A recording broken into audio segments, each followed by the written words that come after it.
Hello and welcome to the WIHS Journal, Public Affairs from 104.9 FM. I'm Paul Kretschmer. Today, we are going to be talking about guns and suicide risk with a representative from the Educational Fund to Prevent Gun Violence.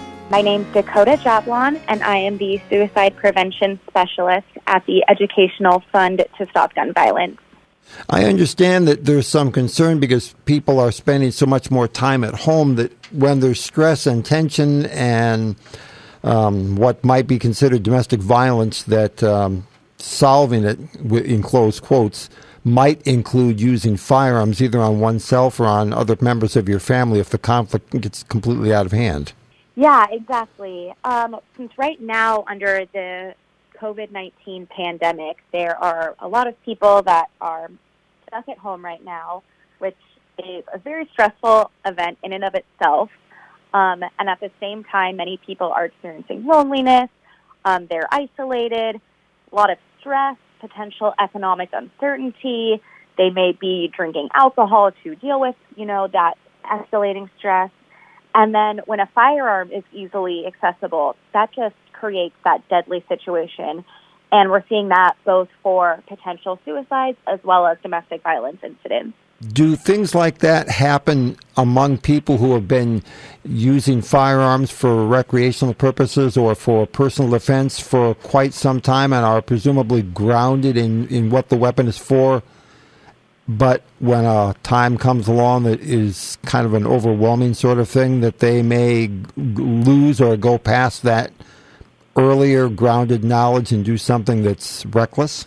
Yeah, so for people who attempt suicide using a firearm, it's mostly people who are well equipped with that knowledge on how to use a firearm. It's, that's one of the reasons why veterans are more likely to use a firearm, because in a suicidal crisis, you use what is most available to you, but also is what is most known to you. And so for people who may be responsible gun owners and may be very well trained, but during that period of crisis, even if it is a very short-lived crisis, which is often the case when it comes to suicide, that short period of crisis, they grab what is closest to them, which if it is a firearm, then that creates a deadly suicide attempt, because the majority of attempts using a firearm, about 9 out of 10 times, a person will actually die.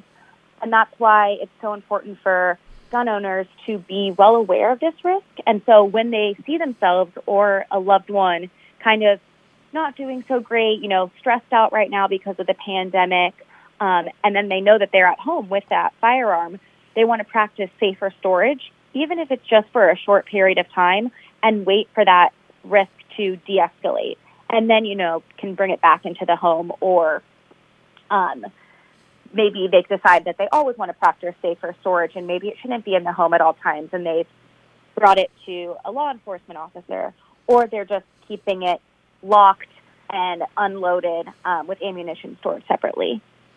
Is this a phenomenon that the Educational Fund feels it prevails across the country, no matter where you may be and no matter where or what degree the gun laws or gun control use laws of a state may be, regardless of whether they vary from one state to another?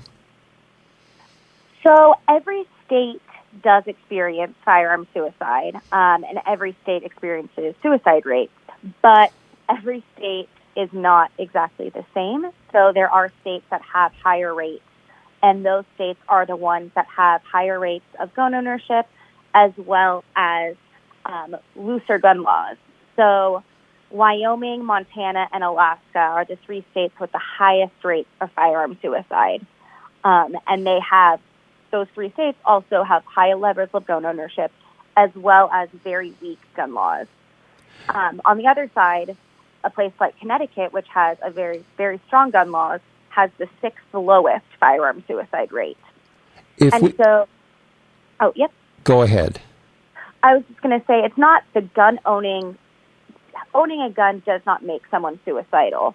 It's the act of having the most lethal suicide attempt method nearby when someone is suicidal that creates that deadly situation. And it's because the most commonly used suicide attempt methods, which are overdose or cutting, they result in death just less than 2% of the time, compared to firearms, which I had mentioned is 90% of the time results in death. You mentioned used the phrase looser earlier in that comment, and you also referenced the gun laws here in Connecticut that evolved in large measure after the Sandy Hook incident at the school. Could you characterize what a looser gun law situation might represent by what it looks like or the characteristics that are included in it, and then compare and contrast that against what we've done in Connecticut so people can have a better idea of how it can be done or how it may have been done up till now?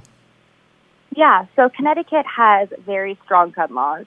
They have universal background checks. They have extreme risk protection orders, which in Connecticut allow a person to contact law enforcement and ask the law enforcement to petition for a risk warrant, which is then issued against a person. It's a civil order, but it's issued in the case.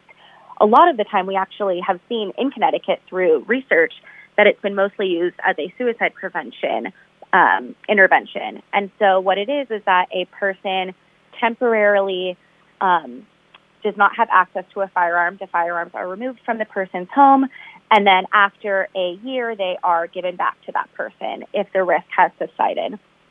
So we've seen that is a very effective law. Connecticut also has licensing, which is a very effective law, and especially, again, for suicides.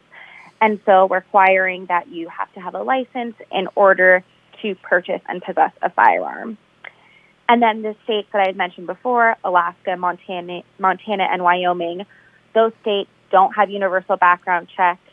They don't have licensing. They don't have mandatory waiting periods, which are often included in a licensing system, which also has been shown to prevent suicide. And they don't have any type of extreme risk protection order policy. They also have more open carry, kind of that guns everywhere mentality. And there are a lot of people who are gun owners in that state. But I know that there are gun owners, in every state across the country. But in a state like Connecticut, they see there's lower rates of gun violence, including suicides, because of those stronger laws.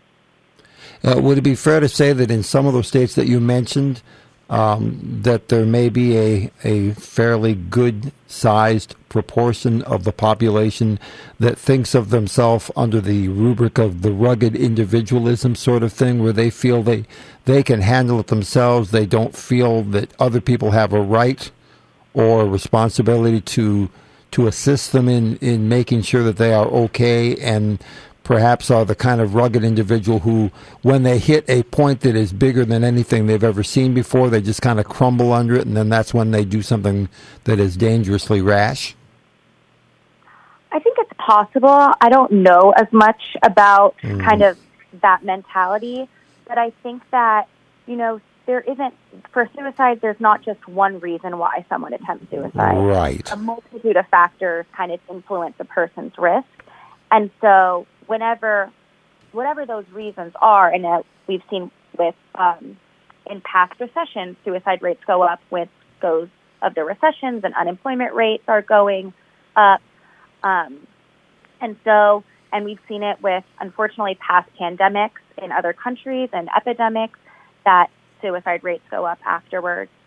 And so regardless of kind of the reason why, making sure that someone doesn't have a lethal method at that time is really going to be the difference between life and death, because you want to make sure that even if someone does attempt suicide, that they don't attempt with a firearm, because they're mostly going to live if they don't have access to a firearm. Thank you, Dakota, for spending some time with me and listeners here in Connecticut and Western Massachusetts. Thank you very much. Of course. Thank you so much for having me. That was my guest for today's broadcast about avoiding gun violence and particularly gun suicides by young people, Dakota Jablon from the Educational Fund to Prevent Gun Violence. For further information, call us at 860-346-1049. Opinions expressed are those of the participants, not necessarily those of the staff or management of this station. I'm Paul Kretschmer on the WIHS Journal, Public Affairs from 104.9 WIHS.